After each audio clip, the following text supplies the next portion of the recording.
Welcome back to another Cavs game reaction.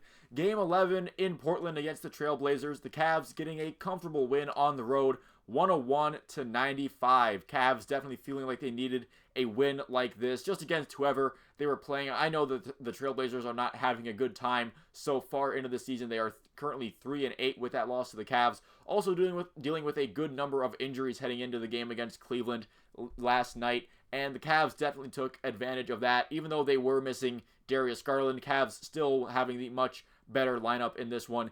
Dean Wade was the starter in place. He was starting at the 3 spot. He got 33 minutes of game time, and he didn't really do squat with it. Pretty much a lot of zeros on the stat sheet for Dean Wade.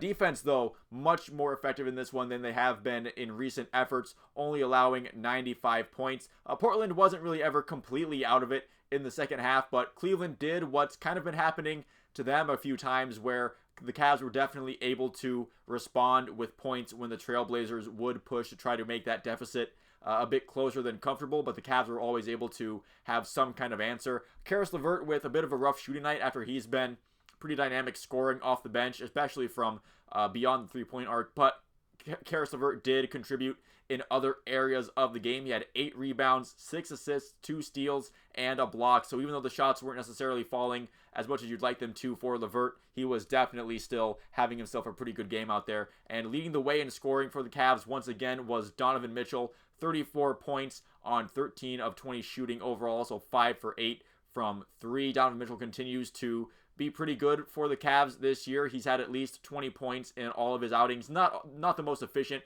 for all of those games, but the fact that you can rely on Donovan Mitchell to put the score sheet up and fill the bucket, that is something that you're going to need if you do want to get to where you want to go, which is with Donovan Mitchell, especially with his deal ending next year. You definitely want him to feel like the Cavs are going to be going somewhere with him this season. Although I do think a definite contender for the best game of the night against Portland was Evan Mobley for the Cavs. He had a double-double with 16 points and 12 rebounds. Also went 72% shooting from the floor. Had 3 blocks and a steal. So Evan Mobley having a very solid game against the Trailblazers.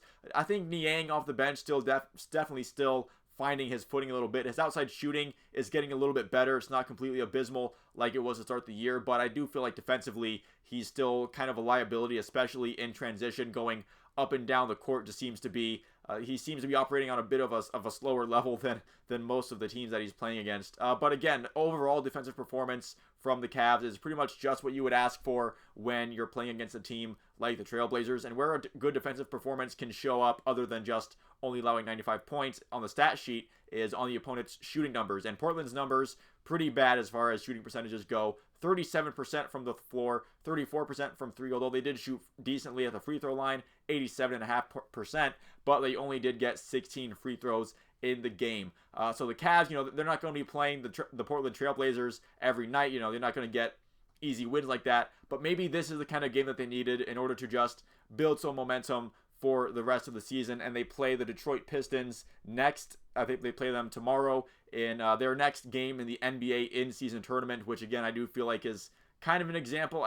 I'm torn between it because I do feel like, for me personally, it is an example of the NBA kind of watering down their product and making really a mountain out of a molehill with this thing. But I guess the NBA wanted to do something to spice up the regular season, and I haven't really checked the ratings for those games, but if they do see a bump and increase of ratings, then I guess the NBA is proven right by trying this in some way, shape, or form. But that's going to do it for this video. Thank you so much for watching. If you did make it this far into it, leave a like and a subscribe if you enjoyed it and you would like to see more like it. I cover a lot of sports teams from Ohio that I do enjoy.